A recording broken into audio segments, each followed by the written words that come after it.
1984 की भोपाल गैस त्रासदी को आज इतिहास में सबसे बड़ी मानवीय त्रासदी कहा जाए तो कोई गलत बात नहीं।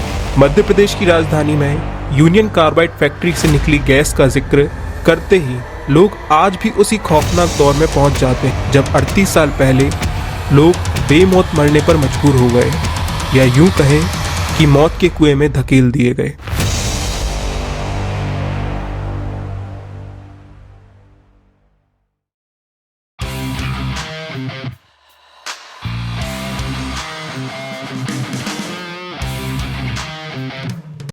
नमस्कार दोस्तों, आप सभी का बहुत बहुत स्वागत है द कार्टून मेनिया शो में। मैं अर्पित माथुर आप सभी का तहे दिल से शुक्रिया करता हूं इस शो में आने के लिए। आज हम हमारे शो में बात करेंगे 1984 में हुए भोपाल गैस ट्रेजेडी के बारे में। भोपाल गैस ट्रेजेडी एक ऐसा हादसा है जिसमें हजारों लोगों की जानें गईं और लाखों लोग प्रभावित हुए। आइए जानते हैं इस हादसे के बारे में। 2 दिसंबर 1984 की रात को union carbide Indian limited UCIL के कीटनाशक कारखानों से निकलने वाली गैस के कारण 15,000 से भी अधिक लोगों की मौत हुई। रासायनिक विज्ञान की भाषा में गैस को मिथाइल आइसोसाइनाइड MIC नाम दिया गया। 38 साल पहले लीक हुई इस गैस के कारण मंजर ऐसा खौफनाक बना मानो पूरा भोपाल शहर गैस चैम्बर में बदल गया हो। यह भारत की पहली बड़ी औद्योगिक आपदा थी। रिपोर्ट्स के मुताबिक कम से कम 30 टन मिथाइल आइसोसाइनाइड गैस के कारण 15,000 से अधिक लोगों की मौत के अलावा 6 लाख से अधिक श्रमिकों की सेहत पर भयानक असर हुआ। भोपाल गैस त्रासदी को दुनिया की सबसे भीषण औद्योगिक आपदा के रूप में जाना जाता है।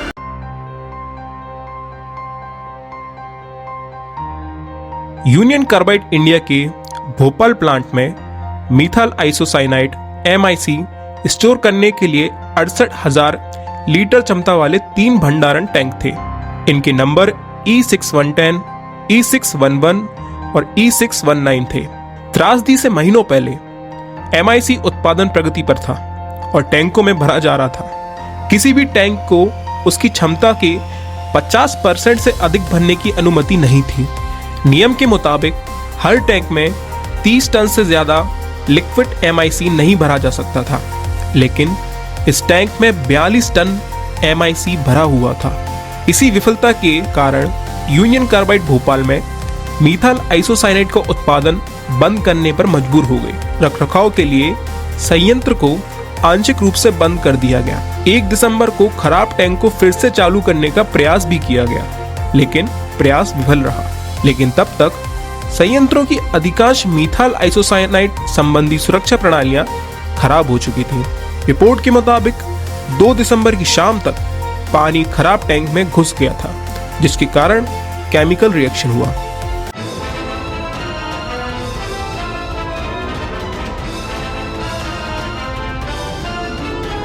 गैस पानी में घुलने के कारण रात तक टंकी में दबाव 5 गुना अधिक बढ़ गया।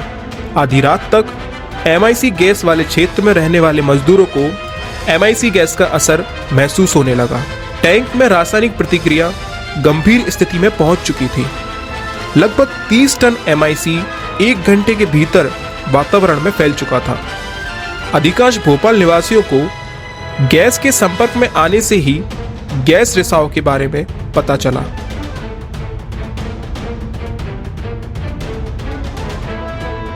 उन्नीस में भारत सरकार ऐसी अप्रत्याशित आपदा से बिल्कुल अनजान थी। ऐसे क्राइसिस मैनेजमेंट का कभी मौका ही नहीं आया था। भोपाल गैस त्रासदी के ठीक बाद भारत यूनियन कार्बाइड और अमेरिका के बीच कानूनी कार्रवाई शुरू हुई। सरकार ने मार्च 1985 में भोपाल गैस रिसाव अधिनियम पारित किया, जिससे पीड़ितों के कानूनी प्रतिनिधि के रूप में कार्य करने की अनुमति मिली। UCC ने शुरू में भारत को $5 मिलियन अमेरिकी का राहत कोष ऑफर किया, लेकिन त्रासदी की भयावहता से आक्रोशित भारत सरकार ने इस प्रस्ताव को ठुकरा दिया। भारत ने यूनियन कार्बाइड से $3.3 बिलियन का मुआवजा मांगा।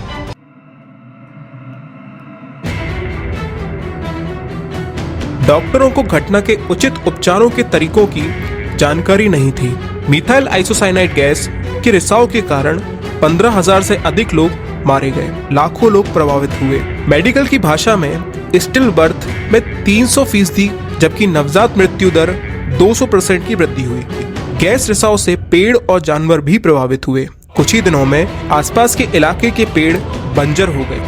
1984 में 2 से 3 दिसंबर की मध्य रात्रि को भोपाल में यूनियन कार्बाइड संयंत्र से घातक मिथाइल आइसोसाइनेट गैस के रिसाव के समय भोपाल रेलवे स्टेशन के स्टेशन मास्टर गुलाम दस्तगीर ड्यूटी पर थे। जिस समय हजारों लोग मारे जा रहे थे, जो दुनिया की सबसे खराब औद्योगिक आपदाओं में से एक थी, दस्तगीर ने यह सुनिश्चित किया था कि भोपाल की ओर जाने वाली मुंबई गोरखपुर एक्सप्रेस ट्रेन को स्टेशन से गुजरने के लिए हरी झंडी दी जाए, क्योंकि वह मिथाइल आइसोसाइनेट से घिरी हुई थी। यदि ये ट्रेन भोपाल में अपने निर्धारित समय पर रुकती तो गैस के संपर्क में आने से सैकड़ों यात्रियों की मृत्यु हो सकती थी या उनके स्वास्थ्य पर अकाल्पनीय तरीके से स्थायी प्रभाव पड़ सकता था। भोपाल स्टेशन अधीक्षक हरीश धुर्वे की रेलवे स्टेशन के पास स्थित उनके घर में गैस लगने से मौत हो गई थी। स्टेशन मास्टर हरीश धुर्वे भोपाल की तरफ जाने वाली ज्यादातर गाड़ियों को भोपाल से पहले दूसरे स्टेशन पर ही रोक देते हैं और अपनी ड्यूटी निभाते निभाते अपने घर में ही गैस लगने से दम तोड़ देते हैं। आज उनकी वजह से हजारों लोगों की जान बच पाई। यशराज फिल्म द्वारा निर्मित और हाल ही में नेटफ्लिक्स पर रिलीज हुई the railway man Bhopal gas tragedy की पृष्ठभूमि पर आधारित है। श्रृंखला में अभिनेता के मेनन द्वारा निभाया गया स्टेशन मास्टर इख्तियार सिद्दीकी का किरदार दस्तगीर से प्रेरित माना जाता है। तो ये थी हमारी आज की कहानी। आशा करता हूं कि आपको हमारी आज की कहानी पसंद आई होगी। जल्द ही फिर मिलेंगे एक नई कहानी के साथ। मैं हूं आपका दोस्त अर्पित माथुर और आप सभी का एक बार फिर से बहुत बहुत स्वागत है हमारे चैनल पर।